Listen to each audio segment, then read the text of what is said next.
ETF index mutual funds నేర్చుకుని stock మార్కెట్లో రాణించాలనుకుంటున్నారా? వెంటనే ఈ నెంబర్కి కాల్ చేయండి.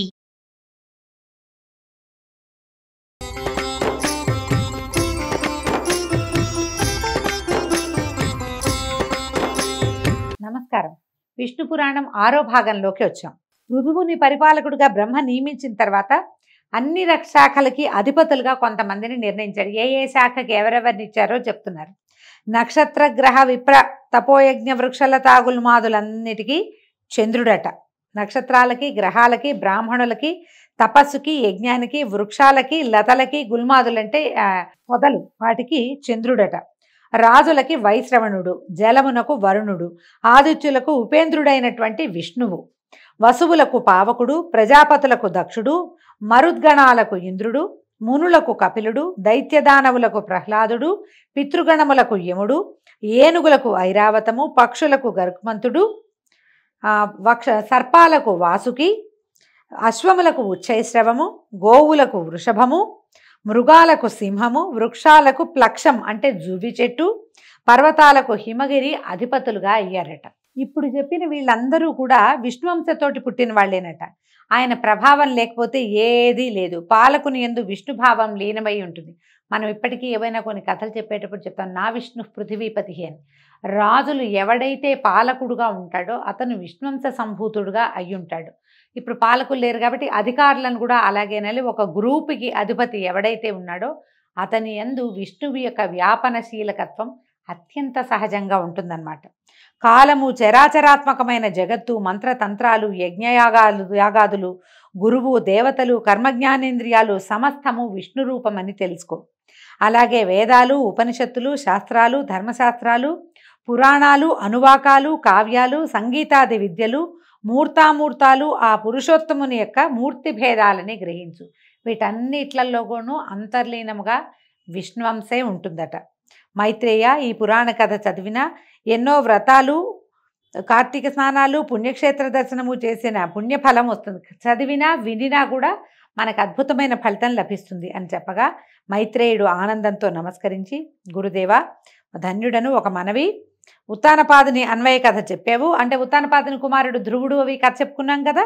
ఆ ప్రియవ్రతునికి అతని కొడుకులకి సంబంధించిన రాజా చరిత్ర కూడా వినాలనుంది, అది చెప్పమంటే అప్పుడు చెప్తున్నారు. ఏంటి, స్వయంభువనందనుడైన ప్రియవ్రతుని భార్య కుక్షి, ఆమె కర్దమ ప్రజాపతి యొక్క కుమార్తె. ఆ దంపతులకు 10 మంది కొడుకులట. వీళ్ళెవరెవరు? ఆగ్నేధ్రుడు, మేధాతిథి అని ఆయన ఋషిగా కనపడతాడండి మనకి.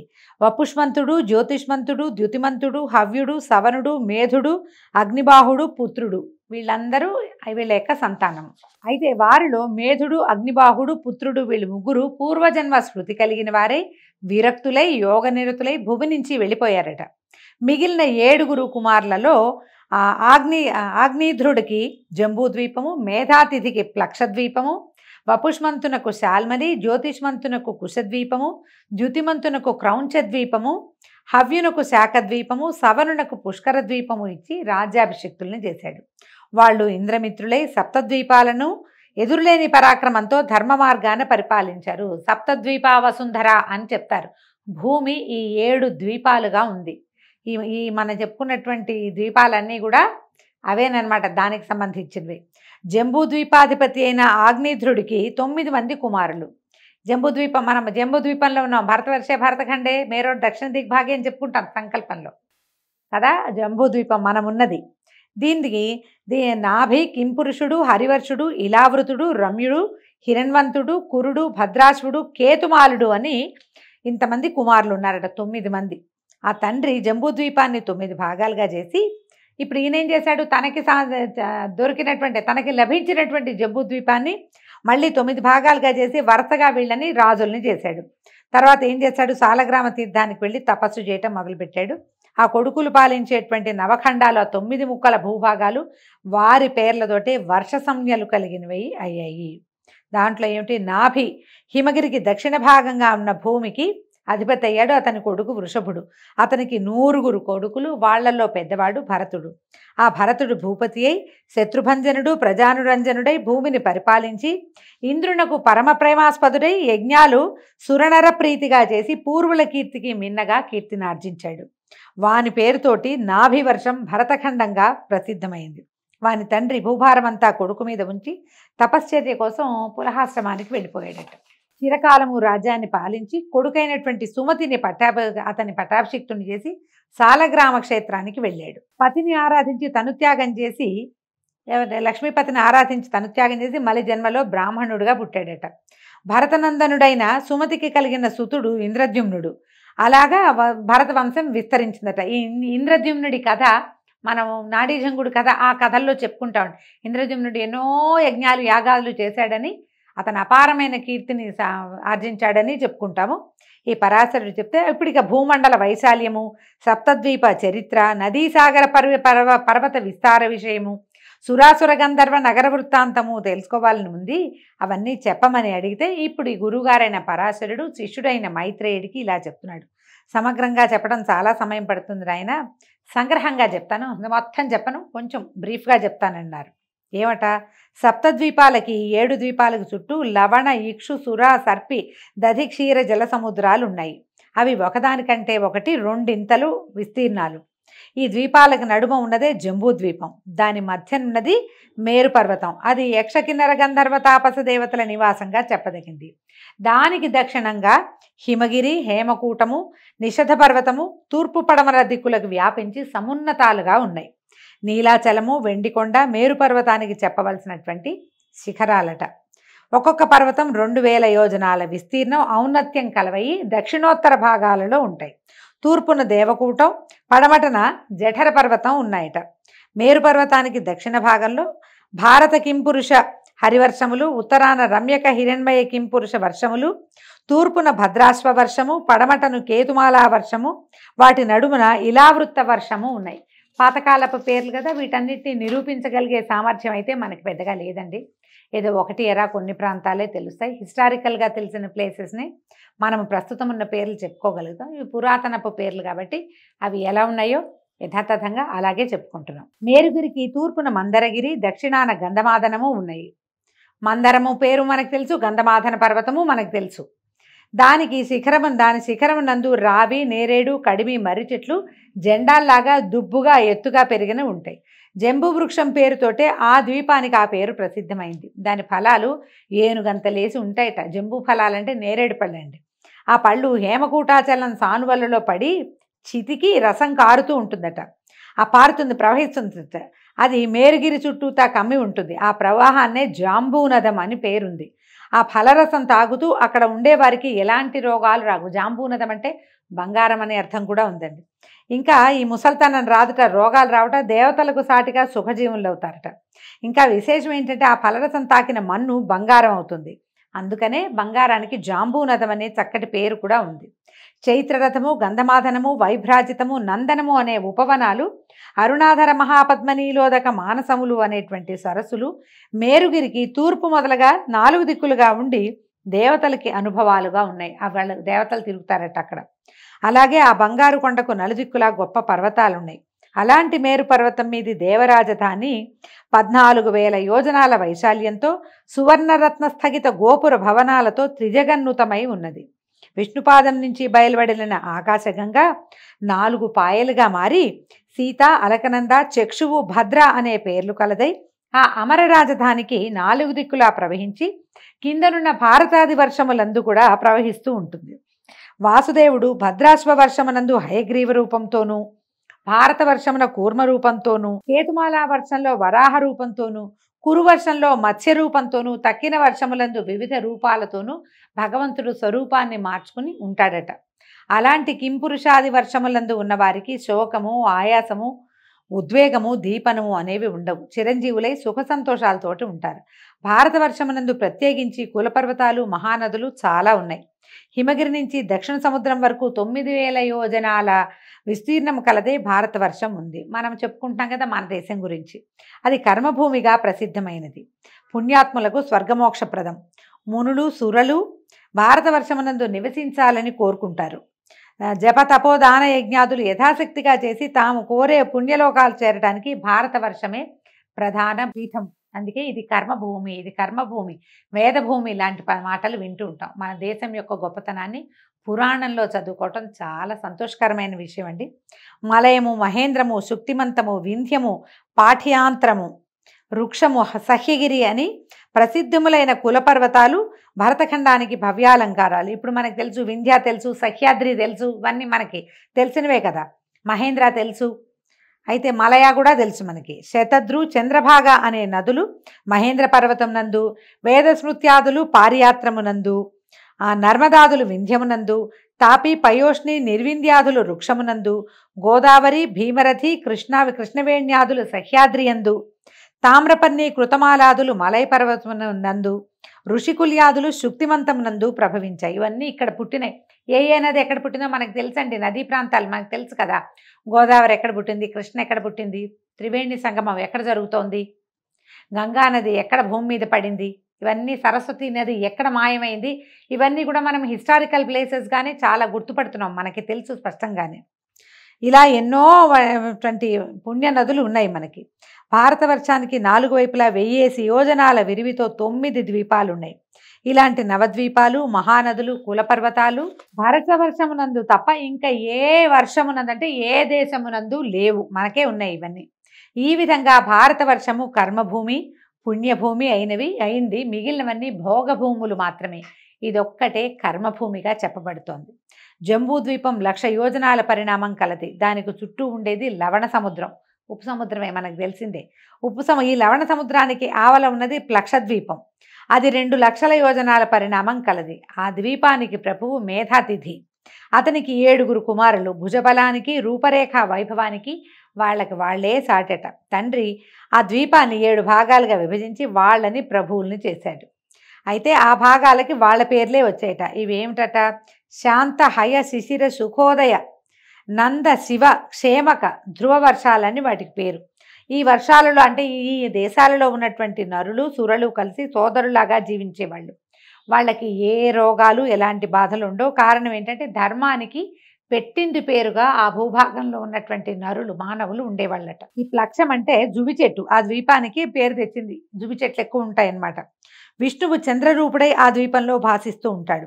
ప్లక్షద్వీపానికి ఆవల ఉన్నది ఇక్షు సముద్రం. ఇక్షు అంటే మన చెరుకు రసం అండి.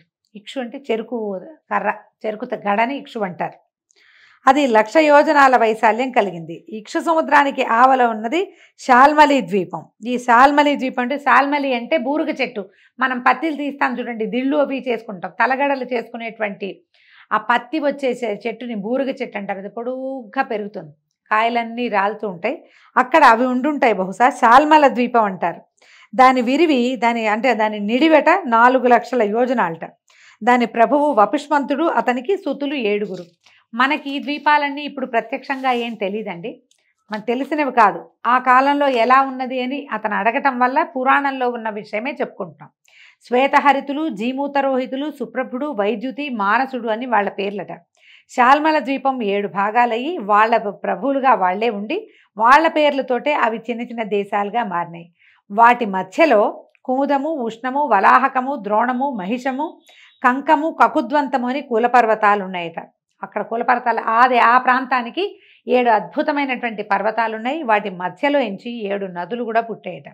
విష్ణువు వాయురూపుడుగా ఆ ద్వీపంలో ఉంటాడట. ఆ శాల్మల వృక్షం 1100 యోజనాల ఔన్నత్యం కలదై ఆ ద్వీపానికి తన పేరు కలిగించింది. చాలా పెద్ద శాల్మల వృక్షం ఉండటం వల్లే శాల్మల ద్వీపం అని పేరు వచ్చిందట. అది ఇంత పెద్దది. ఆ ద్వీపానికి చుట్టూతా ఉన్నది సురా సముద్రం అట. సుర అంటే కళ్ళు, మనం అలాగే చెప్పుకోవాలి. అయితే ఆ సముద్రానికి అవతల ఉన్నది కుశద్వీపం.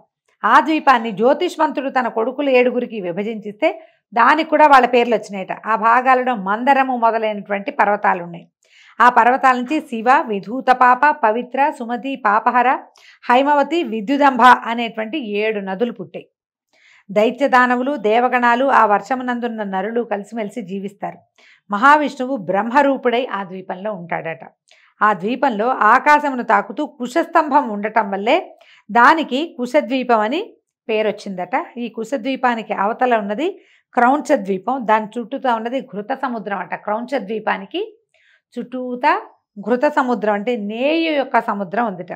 ద్యుతిమంతుడికి 7 కుమారులు ఉన్నారట. వాళ్ళకి ఆ ద్వీపాన్ని విభజించిస్తే అవి కూడా వాళ్ళ పేర్లతోటే ప్రసిద్ధి పొందాయి. క్రౌంచ ద్వీపానికి పొలిమేరలో 7 కొండలు ఉన్నాయట. క్రౌంచము, వామనము మొదలైన పేర్లు కలిగినవి. ఆ కొండల నుంచి ఖ్యాతి, కుముద్వతి మొదలైనటువంటి 7 నదులు వెలువడ్డాయట. విష్ణువు ఆ ద్వీపంలో రుద్రరూపుడుగా ఉంటారు. దాని తర్వాతదే శాఖద్వీపం. దాని చుట్టూతా ఉన్నది దధి సముద్రం. దధి అంటే పెరుగండి, పెరుగు సముద్రం ఉందట. ఆ ద్వీపాధిపతి హవ్యుడు తన ద్వీపమును కొడుకులు 7 విభజించి ప్రభువుల్ని చేశాడు. వాళ్ళ పేర్లతోటి ఈ భాగాలు వచ్చినాయి. ఒక్కొక్క భాగంలో ఒక్కొక్క కులపర్వతము, ఒక్కొక్క నది ఉన్నాయట. ఆ ద్వీపాల యొక్క వాసులు ధర్మమూర్తులు, పరస్పర కలహము, పాపాలోచన లేని గుణవంతులు. ఆ ద్వీపనందు శ్రీహరి సూర్యరూపుడై యజ్ఞాలలో పూజలు అందుకుంటూ ఆ ద్వీపవాసుల్ని కాపాడుతూ ఉంటాడు. ఆ ద్వీపానికి అవతల ఉన్నదే క్షీర సముద్రం. దానికి సంబంధించి ఉన్నదే పుష్కర ద్వీపం. ఆ ద్వీపానికి సవనుడు అనేవాడు అధిపతిగా ఉన్నాడు. అతడు వీరయుక్తుడు, మహావీరధాతకుడు అనేటువంటి 2 కుమారులు ఉన్నారు అతనికి. దాన్ని ఏం చేశాడు, దీన్ని 2 భాగాలుగా చేసి సమంగా విభజించి ఈ కుమారులిద్దరిని దానికి ప్రభువుల్ని చేశాడు. ఈ 2 భాగాలకి మధ్యలో మానసోత్తరం అనేటువంటి కొండ ఉందట. అది 50,000 యోజనాల పొడవు, ఆకాశాన్ని తాకుతూ ఉంటుంది. సురసిద్ధ గంధర్వులకు నివాసము. ఆ ఇద్దరి పేర ఆ రాజ్యాలకు పుష్కరాలకు పేరు వచ్చిందట. ఆ రాజ్యాలకు వచ్చిందట్లా. ఆ పుష్కరాల ప్రజలు దేవతల్లాగా హాయిగా జీవిస్తారు. రోగాలు, శోకాలు, దుష్టగుణాలు, ముసలితనము లేని ధన్యజీవులుగా ఉంటారు. వాళ్ళు కోరిన వెంటనే షడ్రసోపతమైన భోజనాలు ఎక్కడికక్కడే సంభవిస్తాయట. 10,000 సంవత్సరాలు ఆయుర్దాయం కలిగిన వారుగా ఉంటారట. ఇక్కడ బ్రహ్మస్థానమైనటువంటి వటవృక్షం అంటే పెద్ద మర్రి చెట్టు ఉందట. విష్ణువు ఇక్కడ బ్రహ్మమూర్తిగా ఉంటాడు. దానికి దరిగా ఉండే సముద్రం జలార్ణవం. ఈ సముద్రానికి అవతల ఉన్న పర్వతాన్ని పేరు చక్రవాళమట. ఈ విధంగా బ్రహ్మాండమునందు సప్తద్వీపాలతో, సప్త సముద్రాలతో, నానా చరాచర భూతకోటితో స్వభూమి ధాత్రి విధాత్రి అనే పేరుతో ఒప్పుతూ ఉంటుంది. దాని అధోభాగం నందు అతల వితల నితల గభస్తిమంత మహాతల సుతల పాతాళాలు అనేటువంటి లోకాలున్నాయి. అవి శుక్ల, కృష్ణ, అరుణ, పీత, శర్కర, శైల, కాంచన వర్ణాలు కలిగినటువంటి భూములు కలవై దైత్యదానవ సర్పనివాసాలుగా ఉన్నాయి. పాతాళ లోకాల పేర్లు చెప్తున్నారండి. అయితే ఒకప్పుడు నారదమునీంద్రుడు ఆ లోకాలను చూసొచ్చి నాకు చెప్పాడు ఆ వివరము. అవేంటంటే భాగ్యరేఖకి ఆ లోకాలతో పై లోకాలు సాటి కావు. ఏంటంటే విశేషం ఏంటంటే సూర్యుడు ఆ లోకాలలో మితిమీరిన వేడిగా వెలగడట. చంద్రుడు అతి చెల్లని వెన్నెల విరియడు. ఆశ్చర్యం కదా. ఆ కింద లోకాలకి ఏంటంటే అన్ని సంస్థితంగా ఉంటుంది. ఓసారి ఎండ, ఓసారి చల్ల, అలా ఉండదట. ఆ లోకాల రాజధానులన్నీ కూడా భవ్య శోభాభ సమానములయ్యి మేడలతోటి ఉంటాయి. అందున్న వారంతా అమూల్యములైన చీనాంబరాలతోటి, మణికాంచన భూషణాలతోటి భాసిస్తూ ఉంటారు. అద్భుతంగా ఉంటారట వాళ్ళంతా. భక్ష్య భోజ్య లేఖ్య పానీయ చోష్యములు అతి మనోహరములుగా సుగంధ కర్పూర కస్తూరి పరిమళములతో భవనాలు దివ్యభోగాలుగా ఉంటాయి. అంటే ఆహారము అద్భుతమైంది, ఆహారం తర్వాత అనుభవాలు కూడా అత్యద్భుతమైనవి లభిస్తాయట. వేణు గానామృతంతో, మృదంగనాదంతో నాగకాంతలు వేడుకగా పాడుతూ ఉంటారు. పద్మ పరిమళంతో గండు తుమ్మెదల రొదలతోటి సరస్సులు ఉప్పొంగుతూ ఉంటాయి. అరపండిన ఫలవృక్షాలతోటి ఆ నాగకాంతల విహారారామాలు నిత్యనూతన వికాసంతో ఒప్పారుతూ ఉంటాయి. ఇవన్నీ మనకు ఎలా లభిస్తాయండి? ఓన్లీ కథల్లో మాత్రమే లభిస్తాయి. పాతాళ లోకం అత్యద్భుత లోకంగా ఒప్పారుతూ ఉంటుందని నారదుడు ఒకప్పుడు ఎప్పుడో పరాశరుడికి తెలియజేశారట. అయితే ఇక్కడ ఒక చిత్రమైన విషయం చెప్తున్నారండి. అలాంటి పాతాళానికి కింద అపర పురుషోత్తముడు అనంతుడు సమధికైశ్వర్యంతో విరాజిల్లుతూ ఉంటాడు. దైత్యదానవులు, దేవతలు, మునులు, సిద్ధసాధ్యులు ఆ అనంతుని ఉపాసిస్తూ ఉంటారు. ఆ అనంతదేవుని మహిమలను ఏ మహానుభావుడునూ వర్ణించలేడు. 1000 శిరోమణుల కాంతులు దిక్కులయందు నిత్యనూతన కళలను కూర్చుతూ ఉండగా, కిరీట కుసుమమాలికల సుగంధము ఆ లోకానికంతకు భవ్య సౌరభం కలిగిస్తూ ఉండగా, శరత్కాల మేఘఛాయకు పోటీ చేసే శరీరకాంతి నిండు వెన్నెల పండువ కాగా, నడుమున కట్టిన నీలాంబర కాంతి దిక్కుల చిమ్మచీకట్లు కమ్ముతూ ఉండగా ఆ శేషుడు అనాయాసంగా భూమండలాన్ని భరిస్తూ ఉంటాడు. అనంతుడు అంటే సాక్షాత్ విష్ణు స్వరూపుడుగా ఉండేటువంటి ఆదిశేషువుని వర్ణిస్తున్నాడు.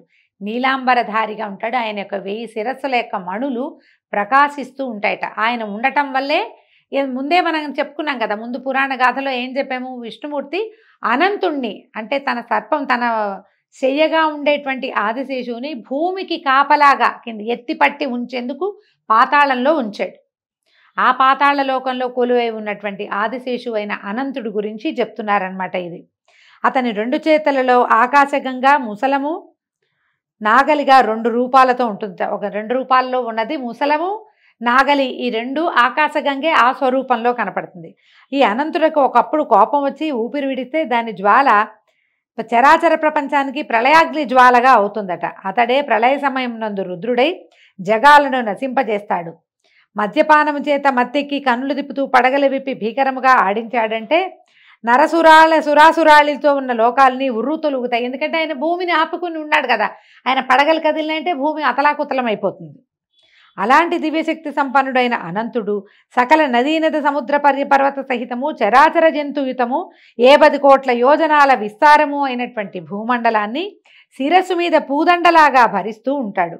ఇంత శక్తి అనంతుడికి కలిగిందంటే సాక్షాత్తు అది విష్ణు ప్రభావ శక్తి, ఆది విష్ణువు యొక్క ప్రభావ శక్తి అతనిలో ఉందన్నమాట. పుష్పసుగంధులైనటువంటి నాగకాంతలు ఆ అనంతునకు చందనపు పూత పూస్తున్నప్పుడు ఆ సుగంధవాయువులు రంజనములై ఎల్లడలా వ్యాపిస్తూ ఉంటాయి. గర్గుడ అనంతుని గురువుగా సేవించి జ్యోతిశాస్త్ర పద్ధతులను శకున శాస్త్ర విషయాలను నేర్చుకున్నాడు. గర్గాచార్యుడు అని చెప్పబడతాడు. ఆయన ఈ విద్యలన్నీ అనంతుడి దగ్గరే నేర్చుకున్నాడట. ఈ అనంతుడి వైభవ క్రమము రేపు ఉదయం తెలుసుకుందామండి. ఈ రోజుకి సెలవు. నమస్కారం.